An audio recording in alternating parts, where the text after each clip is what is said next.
Dear students, इस video में बात करेंगे माइटोसिस के सबसे लास्ट स्टेज टीलोपेज के बारे में। ये टीलोपेज क्या है, इसके अंदर कौन कौन से इवेंट्स हो रहे हैं और ये किस तरह माइटोसिस का लास्ट स्टेज होते हुए एक सेल दो सेल्स में डिवाइड कर जाते हैं।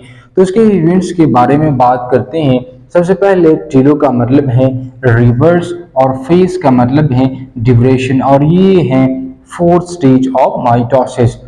इट इज द रिवर्स और अपोजिट ऑफ प्रोपेज। ये प्रोपेज का अपोजिट है, यानी जो प्रोसेसेस जो जो इवेंट्स प्रोपेज के अंदर हो रहे थे, अब यहाँ पर जो इवेंट्स होंगे ये बिल्कुल अपोजिट होंगे प्रोपेज के इवेंट्स है। मिसाल के तौर पर daughter chromosomes reach their pole and begins to अनकॉइल।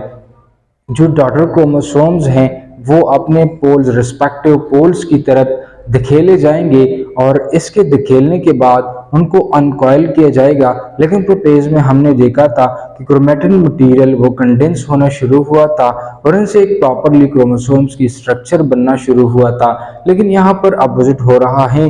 यहाँ पर जो प्रॉपरली क्रोमोसोम्स हैं उनकी अनकॉइलिंग होती है, उनको क्रोमेटिन की तरह एक दागोनुमा स्ट्रक्चर बनाया जा रहा है। यहाँ पर the spindle fibres break down and disappear. Spindle fibre जो हैं वो ब्रेक हो जाती हैं और वो डिसअपीयर किया जाता है। लेकिन प्रोपेज के अंदर क्या होता है कि स्पाइंडल फाइबर्स की फॉर्मेशन शुरू होती है, लेकिन यहाँ टीलोपेज के अंदर वो डिसअपीयर होना शुरू होता है। इसके साथ न्यूक्लियर मेम्ब्रेन फॉर्म, यहाँ पर न्यूक्लियर मेम्ब्रेन की फॉर्मेशन होती है, जैसे यहाँ पर आप देख सकते हैं। लेकिन प्रोपेज के अंदर न्यूक्लियर मेम्ब्रेन डिसअपीयर होना शुरू हुआ था। न्यूक्लियस फॉर्म, यहाँ पर न्यूक्लियस की फॉर्मेशन होती है, लेकिन प्रोपेज के अंदर न्यूक्लियस डिसअपीयर होता है। इसके साथ न्यूक्लियोलस की फॉर्मेशन भी यहाँ पर हो जाती है, लेकिन प्रोपेज के अंदर जो न्यूक्लियोलस था वो डिसअपीयर होना शुरू हुआ था।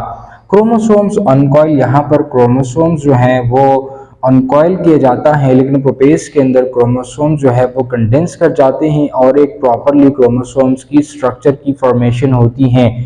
क्रोमोसोम्स अपेयर एज क्रोमैटिन, यहाँ पर क्रोमोसोम्स जो हैं वो क्रोमैटिन में कन्वर्ट की जाती हैं। क्रोमैटिन एक धागा नुमा स्ट्रक्चर होता है जो कि धागों की सूरत में ये न्यूक्लियस के अंदर मौजूद होते हैं। इसका मतलब ये है कि सेल दोबारा से इंटरफेस की तरफ जा रहा है, क्योंकि जो क्रोमैटिन मटेरियल होते हैं वो जब सेल डिवीजन फेज में नहीं होता बल्कि रेस्टिंग फेज में होता है, तो इसके अंदर जो क्रोमोसोम्स होते हैं, जो जेनेटिक मटेरियल होता है वो क्रोमैटिन की सूरत में मौजूद होता है।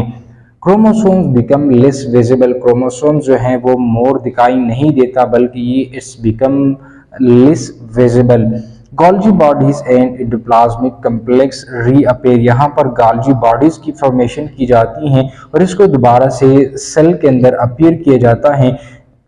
जब हमने देखा था कि जो गोल्जी बॉडीज थी और एंडोप्लाज्मिक रेटिकुलम था, एंडोप्लाज्मिक रेटिकुलम कम्प्लेक्स था, तो वो प्रोपेज के अंदर डिसअपेयर होना शुरू हुआ था, लेकिन यहाँ पर इसको दोबारा रीअपेयर किया जाता है।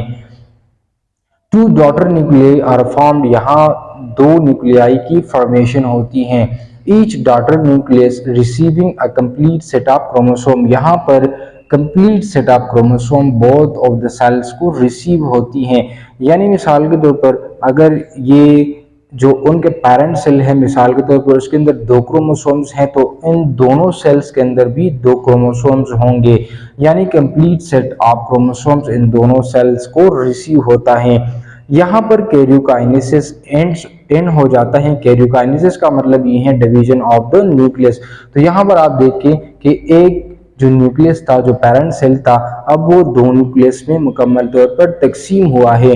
तो कैरियोकाइनेसिस यानी जो न्यूक्लियस की तकसीम होने का अमल है, इसको माइटोसिस बोलते हैं। तो यहाँ पर माइटोसिस जो है वो कंप्लीट होता है। इसका मतलब ये है one nucleus divide into two nuclei, यहाँ पर एक न्यूक्लियस दो न्यूक्लियस में तकसीम हो जाते हैं।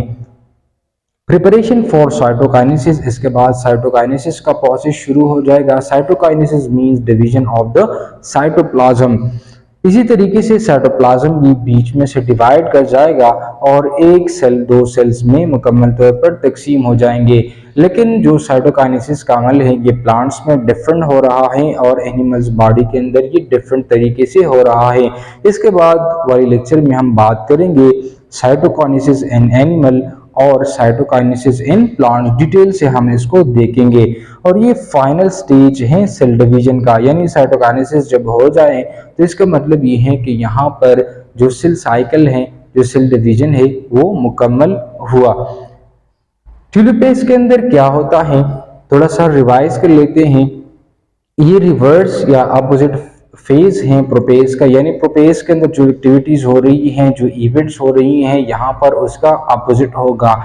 किस तरह कि यहाँ पर जो डॉटर क्रोमोसोम्स हैं वो रिस्पेक्टिव पोल्स की तरफ धकेले जाएंगे और उनकी अनकॉइलिंग वो शुरू होगी। जैसे यहाँ पर आप देखें ये अनकॉइल्ड क्रोमोसोम्स हैं, यहाँ पर जो स्पाइंडल फाइबर्स हैं वो ब्रेक हो जाएगी और वो डिसअपेयर हो जाएगा। न्यूक्लियर मेम्ब्रेन यहाँ उनकी फॉर्मेशन होगी, न्यूक्लियस की फॉर्मेशन होगी, न्यूक्लियोलस की फॉर्मेशन होगी और जो क्रोमोसोम्स हैं वो अनकॉइल होगी और इसी तरीके से क्रोमेटिन की फॉर्मेशन होगी और जो क्रोमोसोम्स होंगे वो लेस विजिबल फॉर्म में होंगे और जो गोल्गी बॉडीज हैं और प्लाज्मिक रेटिकुलम कम्प्लेक्स हैं तो उसको दोबारा से सेल के अंदर बना लिया जाएगा। इस तरह जो टू डॉटर न्यूक्लियाई हैं उनकी फॉर्मेशन मुकम्मल होगी और साथ में जो डॉटर न्यूक्लियाई हैं तो वो एक complete set of chromosomes receive कर लेगा और इसी तरीके से कैरियोकाइनेसिस यानी डिवीजन ऑफ द न्यूक्लियस मुकम्मल होगा और एक न्यूक्लियस दो न्यूक्लियाई में तकसीम कर जाएंगे और इसके बाद साइटोकाइनेसिस की तैयारी होगी। Cytokinesis means division of the cytoplasm और इसी तरीके से जो सेल डिवीजन है उसका प्रोसेस मुकम्मल कर लिया जाएगा। जैसे यहाँ पर आप देख सकते हैं कि ये सेंट्रियोल्स हैं, यानी हर एक सेल एक सेंट्रियोल रिसीव कर रहा है। इसी तरीके से कंप्लीट सेट ऑफ क्रोमोसोम्स यानी क्रोमैटिन मटेरियल इसके अंदर आ रहा है। यहाँ पर न्यूक्लियर मेम्ब्रेन की फॉर्मेशन मुकम्मल हो गई। तो इसी तरीके से जो कैरियोकाइनेसिस है वो मुकम्मल हुआ और एक न्यूक्लियाई दो न्यूक्लियाई में तकसीम हुई है।